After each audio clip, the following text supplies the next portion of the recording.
Hello, saver.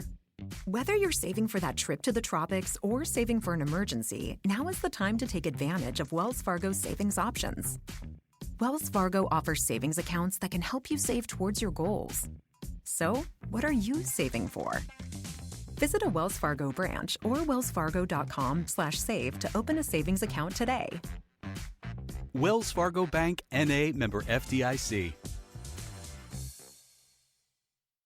The French Revolution set Europe ablaze. It was an age of enlightenment and progress, but also of tyranny and oppression. It was an age of glory and an age of tragedy. One man stood above it all. This was the Age of Napoleon. I'm Everett Rummage, host of the Age of Napoleon podcast. Join me as I examine the life and times of one of the most fascinating and enigmatic characters in modern history. Look for the Age of Napoleon wherever you find your podcasts.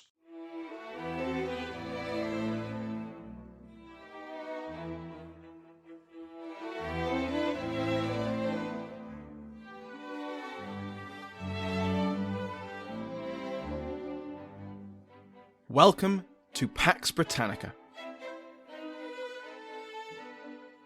Season 2, Episode 64. A Deal with the Devil.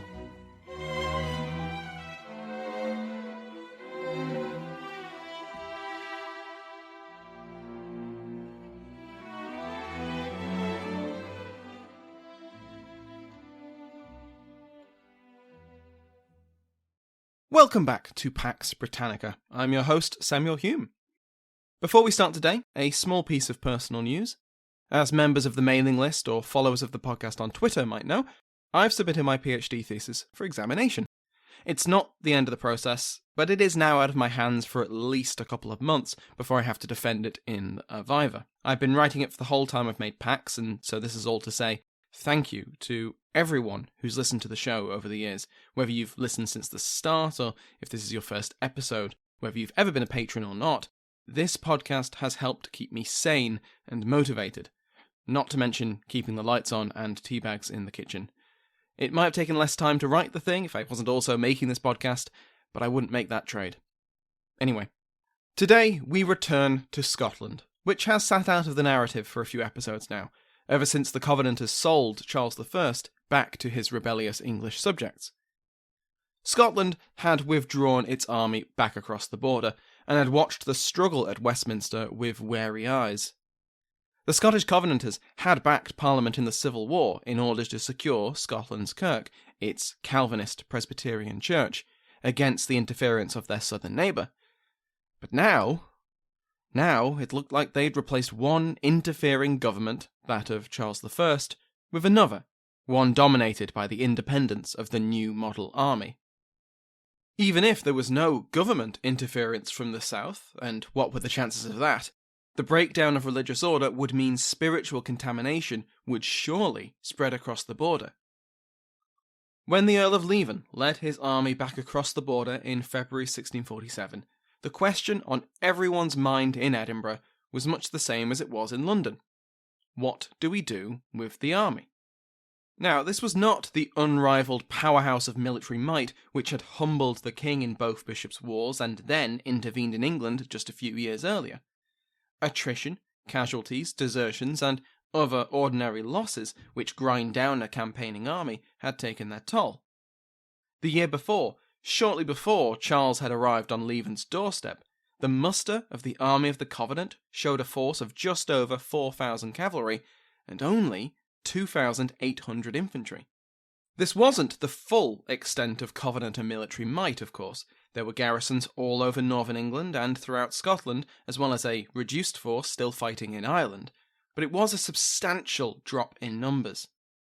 Worse, from a strategic perspective, the Army of the Covenant was no longer facing the ragtag militias of an England which hadn't seen full-scale warfare in generations. Now, their most likely opponent was the new model army, a veteran and professional force which had the advantage of numbers even before you get to questions of morale and discipline. Whether they thought another intervention in England was likely or even desirable, or whether they feared an invasion from the south, the politicians in Edinburgh had to decide what they were going to do with Scotland's army. But this decision was not easy to make. Scottish politics were just as divided as the other two kingdoms, with two factions vying for influence. These centred around their leaders. Archibald Campbell, the Marquess of Argyll and long-time Covenanter leader, effectively led what has been termed the Radicals, hardline Covenanters allied with the Kirk. As such, his faction is more commonly referred to as the Kirk Party, but like all faction names in this period, this is mostly a convenience. These hardline Kirk ministers, and the politicians who supported them, had demanded that Charles swear to the Covenant first before they accept any deal with him, and they had stuck to this red line in the months after they sold him back to the English, and it would dominate their thinking going forward. Opposing Argyll was another name familiar to us, James Hamilton, Duke of Hamilton, who I think we last saw being thrown into Pendennis Castle in Cornwall by the king for failing to stop the Scots from invading. He's since been transferred around England, eventually being freed by parliamentary troops, sworn to the Covenant, and then returned to his native kingdom with his monarch's blessing. On the way, he'd played his part in trying to convince Charles to come to an agreement with the Covenanters, but of course had had no luck.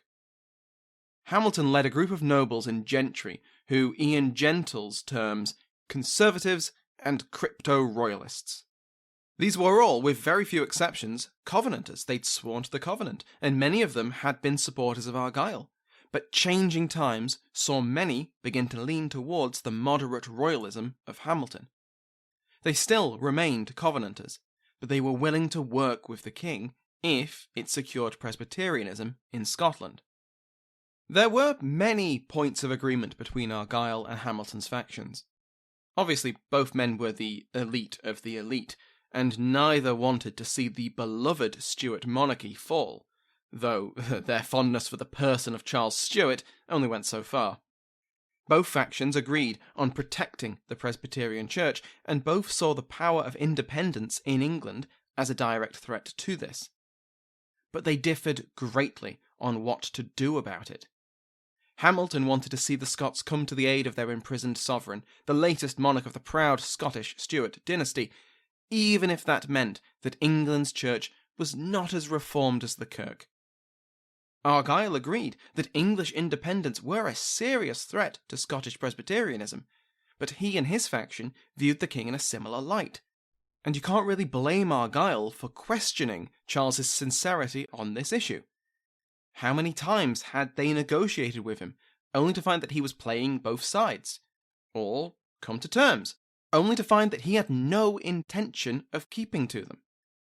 The amount of times the king had played for time, gone back on his word, tried to play one side off against the other, I can't blame contemporaries for not trusting him. Only if the king swore a solemn oath to Almighty God and took the Covenant would Argyll and the Kirk faction trust him to keep to any agreement. Argyll was not about to risk the solemn league and covenant between Scotland and the English Parliament on the off chance that this time the king was telling the truth. And so, this leads us to the army. Because both Argyll and Hamilton struggled over the fate of the army of the Covenant. Hamilton saw that the main thing which Scotland could offer the king was its army. So naturally, he wanted it maintained and increased to better face off against the new model army, if it came to that.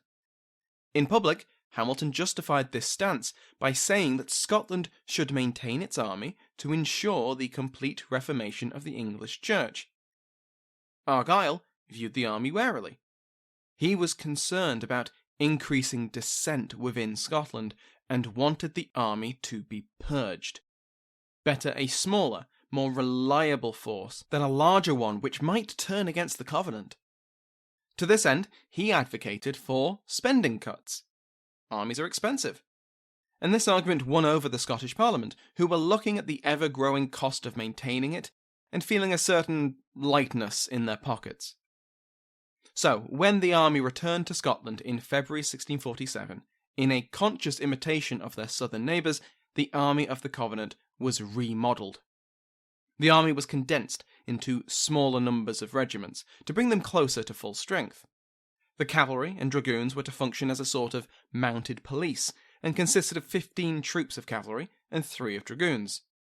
The infantry was reduced to only 7 regiments of around 800 men each. We don't need to get into who commands which regiments, but it's worth knowing that the Marquis of Argyll, Archibald Campbell, and his kinsman, Colonel James Campbell, both took command of 2 regiments of Highlanders. The Earl of Leven, Alexander Leslie, was effectively sidelined for the time being, and effective command of the new model Army of the Covenant was granted to David Leslie, a more reliable Argyll ally. Other unreliable officers were frozen out of the new modelling. Anyone Argyll, Leslie, or their faction suspected to be royalists or moderates were excluded. The reform of the army was one of the last major pieces of business for the Scottish Parliament, and it dissolved for the year, with plans to hold fresh elections in February 1648. In the meantime, Scotland would be governed by the new 72-man Committee of Estates. As it turns out, Hamilton would hold a slight majority on this body, and his coalition began to assert its own influence. Before that could have an effect, Argyll made good use out of his new army. He finally got around to finishing off the Marquis of Huntly, who, if you remember, had refused to stand down at the same time as the Marquis of Montrose, but he achieved basically nothing and only lasted as long as he did because he was so far away, and, essentially, the Covenanters had better things to do. Well, not anymore. Lieutenant General Leslie marched north, captured any royalist castles still holding out, mercilessly executed any Irish soldier he found there, and took Huntly prisoner. Aberdeenshire and the north was finally pacified after gallons of blood had been spilled. Then, Argyll dispatched his new attack dog into the Western Highlands to clean out the Campbell lands of any remaining rebels, royalists, or Irishmen. This was another mopping up exercise. Leslie quickly scattered any substantial resistance and forced Alistair MacColla and his forces to flee the mainland, to the Isle of Islay. Anyone left behind faced the Covenanter wrath. Around 300 men were massacred after surrendering Dunavity Castle, after Leslie gave his men free rein. After that, the islands were cleared. When Leslie landed at Islay, he found that MacColla had stayed one step ahead of his pursuers. He'd returned to Ireland, where, as we saw in 262, he met his inglorious end at Knocknanas. Leslie settled for MacColla's father, Coll. Coll Kaitak left his besieged castle of Dunveg to negotiate, and was arrested. His garrison was offered generous terms, and for once Leslie actually kept to them. The 176 soldiers, which included Irishmen who would normally have faced summary execution, were allowed to leave. Coll, on the other hand, MacColla's dad, was hanged as a rebel. By October 1647, just a few short months after being remodelled, the Army of the Covenant had effectively pacified the whole kingdom. This had not been pleasant. On top of the violence I've briefly covered, there were countless smaller acts of bloodshed against soldiers and civilians. Livestock and crops were destroyed across the kingdom, anything not nailed down was taken by the soldiers, and generally we see a significant difference between Leslie and his elder kinsman. Leven's emphasis on discipline had kept his army relatively, by early modern standards, well behaved. Leslie's army was an entirely different beast. It has to be said that Leslie was playing the hand he'd been dealt. His army was mostly conscripted and morale was non-existent. They were constantly underpaid or unpaid, and often borderline mutinous. At one point the army refused to leave Dunblane because they had not been paid, and in the end they only left because plague was ripping through their ranks, and anywhere was better than plague-ridden Dunblane. But Leslie's style of leadership didn't prioritise good behaviour. Steve Murdoch and Alexia Groshon note that Leslie's, quote, less rigorous grip on discipline and his army's, quote, vindictive killing was anathema to Leven, end quote. But it suited Argyll's purposes. On top of, and made worse by the deliberate actions of the army, was plague. Bubonic plague followed the army wherever it went. By the end of the army's campaign, after years of civil war, foreign intervention, high taxes, and interclan rivalry, Scotland was bankrupt, and in a, quote, state of utter physical and moral exhaustion, end quote. While Leslie marched around putting down sedition, Argyll and Hamilton wrestled for control. Not literally, Scottish politics hadn't got that bad, but in the less entertaining contest over influence. Like I mentioned, Hamilton was increasingly influential over the Committee of Estates. Argyll's counter to the Hamilton-leaning estates was the Church. Through the General Assembly of the Kirk, and when that wasn't in session, the spiritual counterpart to the Committee of Estates, the Commission of the Kirk. The Kirk firmly backed Argyll, and through their place in society, they were a powerful ally indeed. The Scots, in what is almost a national tradition, then and now, watched the political events south of the border with alarm. The ascendancy of the political Presbyterian faction in Westminster quickly crumbled, and the army and its religious and political radicals began to assert itself. As we saw, political Presbyterians attempted to sway their Scottish allies to be a counterweight to the new model army, but the Covenanters were sceptical. They'd been brushed off by the English Presbyterians when their fortunes were high, and the reforms of the Assembly of Divines were far from satisfactory as far as the Scots were concerned. What would another intervention in England actually achieve? As events developed, debate raged on. With their king in figurative chains, their prince in exile, and England seemingly falling into anarchy, the interventionist position of Hamilton looked more and more worthwhile. A Scottish noble, the Earl of Dunfermline, was sent to meet the Queen in Paris, and he returned with a bold proposal. The Prince of Wales, the future Charles II, would come to Scotland to lead their armies south and restore his father. Well, this didn't really appeal to anyone. Argyll, as we've said, had no interest in springing the king without his commitment to the true religion. And you might think that Hamilton would have thrown his full weight behind the idea, but he didn't, because the army that would march south to restore the king was under Argyll's control. His man, Leslie, commanded it, and if they succeeded in defeating the New Model army and took possession of the king, they'd try and enforce their vision of a Presbyterian union. Hamilton didn't agree with that vision, and neither did the king. Hamilton and Argyll now reversed positions on the army. Now it was Argyll insisting that the army had to remain mustered while events in England were so uncertain, which wasn't wrong, per se, but it was also because the army was now politically reliable for the Kirk faction. Hamilton now argued for the disbanding of the army for reasons of cost, but in actuality, for the exact reasons Argyll wanted to keep it: political reliability. If the army of Leslie was dissolved, a new one would have to be recruited for an intervention in England, and Hamilton was now better positioned to influence the selection of its officers. The proposal went nowhere. At this point, the king was far more interested in what the new model army could do for him anyway. This is before he rejected the heads of proposals.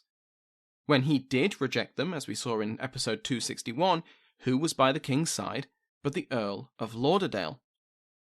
Lauderdale had been the one who had sent Dunfermline to negotiate with the Queen in Paris, and he urged his king not to give in to the new model army. He had loyal subjects in Scotland who would fight to see him restored to the throne. All he had to do was compromise on religion. This, combined with his hopes for an Irish intervention and his belief that the new model army's position was crumbling after the riots in London, meant that the king turned down the heads of proposals, the last realistic chance for an agreement he could live with. And then, as we saw in that same episode, the army marched on London and purged its Presbyterian enemies from Parliament without a fight. The army's position had never been stronger, and Charles had just spat in its face. Worse, the army was beginning to talk about very radical and dangerous ideas, and the king was chief among their complaints. But the silver lining for the king is that as his position in England got worse, sympathy for him grew in Scotland. Against the prospect of the complete domination of England by a powerful army led by independent schismatics, the Covenanters decided to make a deal with the devil.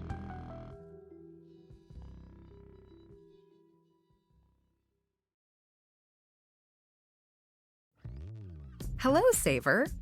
Whether you're saving for that trip to the tropics or saving for an emergency, now is the time to take advantage of Wells Fargo's savings options.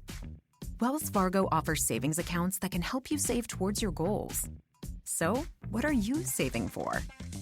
Visit a Wells Fargo branch or wellsfargo.com/save to open a savings account today. Wells Fargo Bank, N.A., member FDIC. Madame Tussaud. We all know the name, and many of us have visited one of the wax museums which bear that name. But you may not realise the historical significance of the woman behind the name, or how she and her waxworks defined the genre of true crime. If that has piqued your interest, then give The Art of Crime a listen. The Art of Crime is a history podcast by Gavin Whitehead, a historian of Victorian theatre, all about the unlikely collisions between true crime and the arts. If you enjoy the detail of Pax Britannica, then you'll love The Art of Crime. The latest season of The Art of Crime tells two stories. First, it chronicles Tussaud's career, starting in pre-revolutionary France and ending in Victorian London. Second, it tracks the evolution of the Chamber of Horrors, a showroom in her wax museum that exhibited macabre curiosities, including effigies of notorious criminals. You'll hear how Tussaud won patronage from the French royal family, narrowly escaped the guillotine during the Reign of Terror, and became one of the most celebrated showwomen in Paris and London. This season also covers the most divisive assassin of the French Revolution, the last man to be hung, drawn and quartered for high treason in England, and the glamorous murderer who attained notoriety as a modern Lady Macbeth. Subscribe to The Art of Crime wherever you get your podcasts.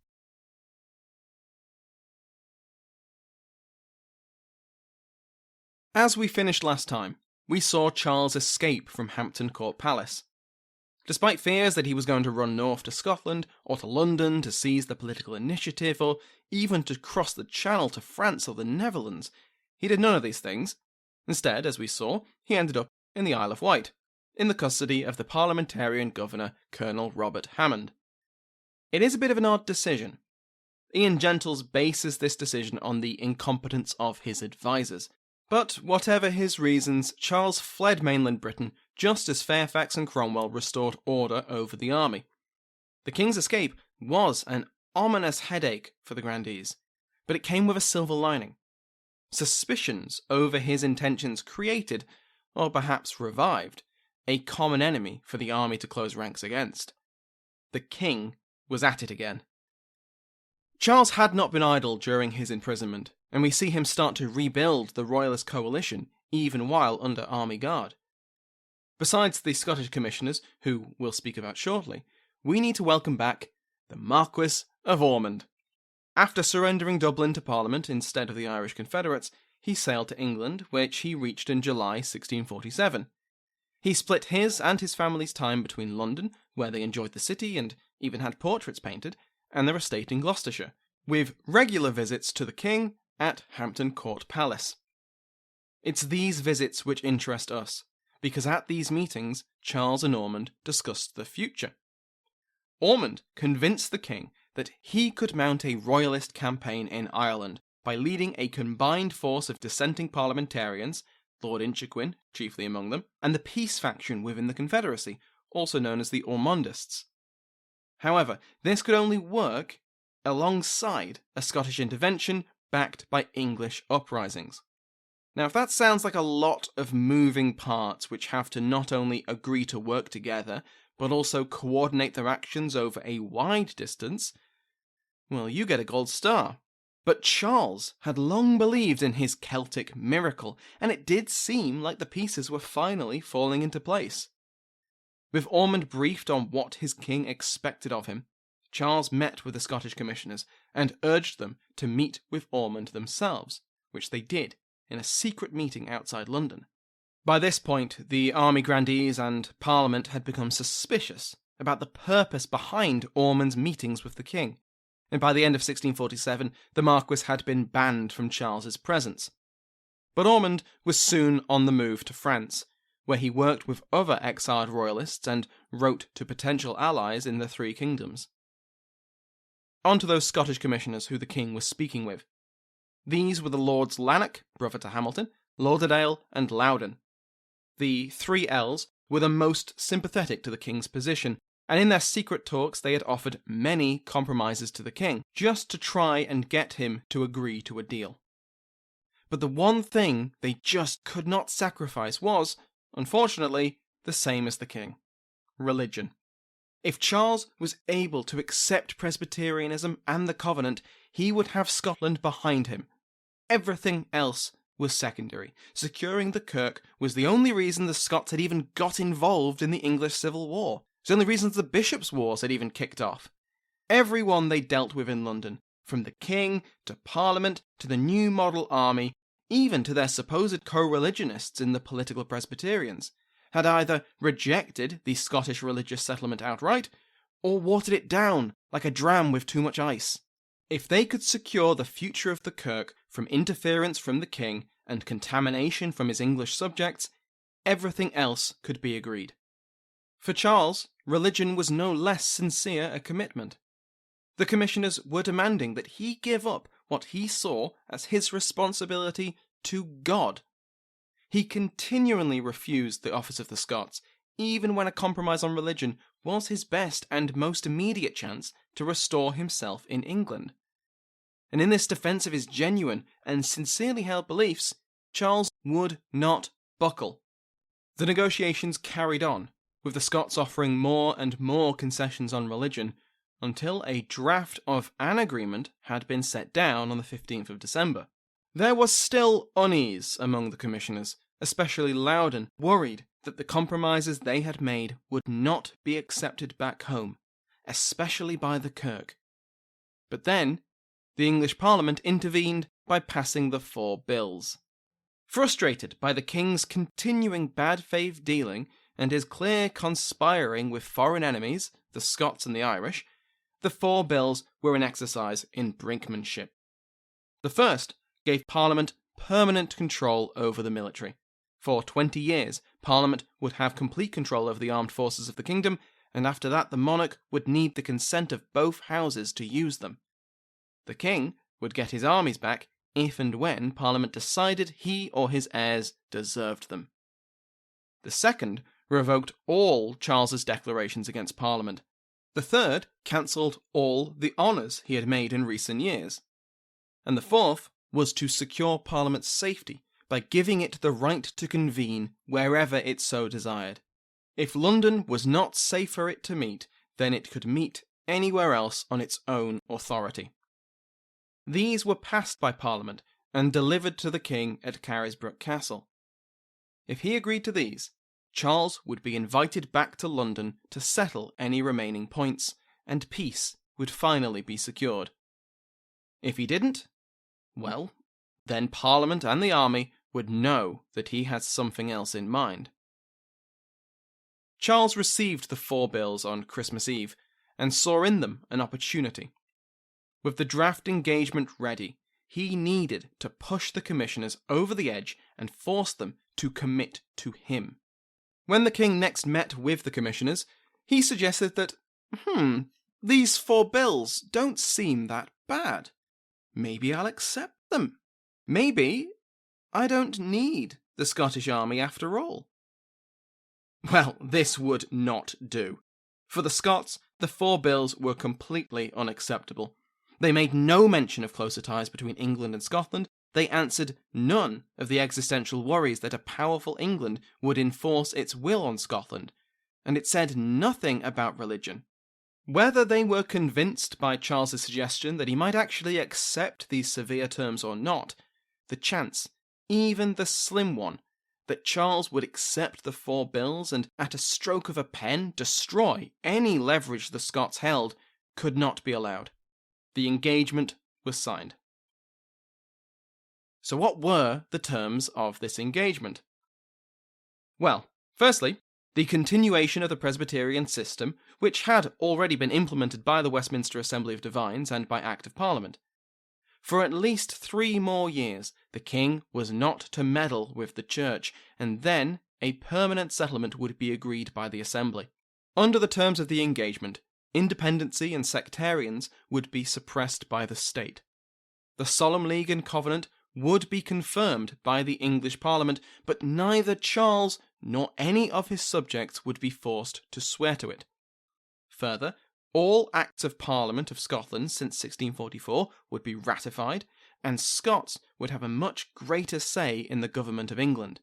In the negotiations for any foreign treaties, an equal number of Scots would be included as there were English negotiators, and a, quote, considerable and competent number of Scotsmen, end quote, would sit on his English Privy Council, with the same concession for English on the Scottish Privy Council, with the eventual goal being a closer union between the crowns. This was, like previous Covenanter deals with the king, effectively defensive in nature, imposing Presbyterianism temporarily, though clearly expected to be made permanent, and stamping out independent sects in England would secure the Scottish Kirk against any future English contamination, official or otherwise. And securing a voice in English affairs, not to mention any eventual union, would hopefully keep Scotland's much larger, more populated, and wealthier neighbour from acting against Scotland's interests in more worldly affairs. If the English Parliament did not agree to these terms, which I don't think anyone really expected them to, a Scottish army would march into England, defeat the New Model Army, rescue the king from the custody of his enemies, and bring him to London, where he could finally agree a settlement with the English Parliament, with its Presbyterian members restored, its most strident independent MPs arrested, and those caught in the middle freed from the threat of the New Model Army. Of course, there would then be the threat of the Scottish army, but never mind. Some of this was printed in a declaration published by the Parliament of Scotland in August 1648, which was partly an attempt to justify the Scottish invasion which will have already started by that point. Independents were condemned for, quote, "They drive on for a toleration of all sorts of heresies and heretical opinions, which they term liberty of conscience," end quote. The declaration, quote, "humbly petitioned" the English Parliament to concede on these points, as well as disbanding the New Model Army after paying them, restoring the 11 members who had been impeached by the army, or at least replacing them with legally elected stand-ins while the charges were investigated, and only allowing those who had sworn to the Solemn League and Covenant to sit in Parliament. After making this humble petition, the declaration explains, or else, quote, "Else we shall be enforced speedily, according to our covenant, to make such provisions of armies and other military forces as may secure our religion, our king, kingdom, and parliament," end quote. This was all, of course, justified as rescuing and vindicating our wronged brethren, delivering them out of the jaws of destruction, and the establishing of truth and peace in these 3 kingdoms, end quote. When the engagement treaty was signed on Boxing Day by Charles and Lords Loudon, Lanark, and Lauderdale, it was wrapped in lead and secretly buried in the grounds of Carisbrooke Castle to keep it safe. The following day, Charles formally rejected the 4 bills and dismissed Parliament's agents from his presence. Though the engagement was a secret, everyone in the know now knew that a storm was coming. The 3 L's would hurry to inform the Committee of Estates of the terms and what course they had committed Scotland to. In Paris, Ormond wrote to prospective allies in Ireland. Lord Inchiquin would be visited by an agent of Ormond to sound out his intentions and court the peace faction of the Confederacy's Supreme Council. And of course, in England, Parliament and the New Model Army prepared for war. A vote of no addresses, forbidding unauthorised negotiations with the king on pain of death, was quickly voted through the House of Commons.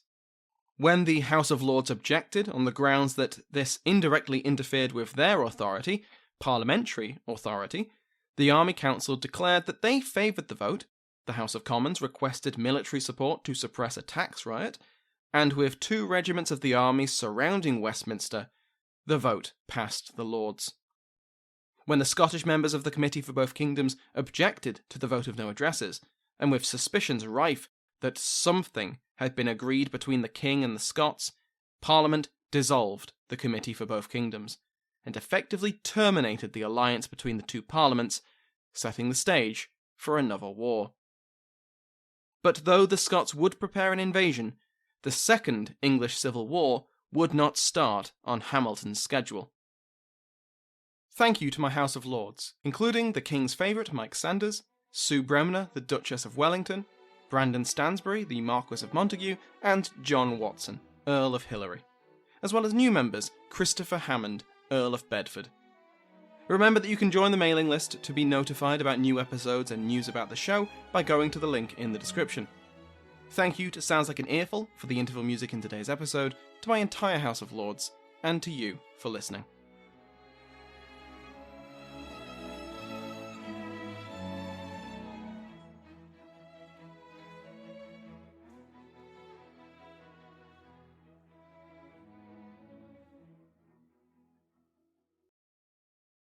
Hey guys, it is Ryan. I'm not sure if you know this about me, but I'm a bit of a fun fanatic when I can. I like to work, but I like fun too. It's a thing. And now the truth is out there. I can tell you about my favorite place to have fun. Chumba Casino. They have hundreds of social casino style games to choose from with new games released each week. You can play for free anytime, anywhere. And each day brings a new chance to collect daily bonuses. So join me in the fun. Sign up now at ChumbaCasino.com. No purchase necessary. VGW Group. Void where prohibited by law. See terms and conditions. 18+.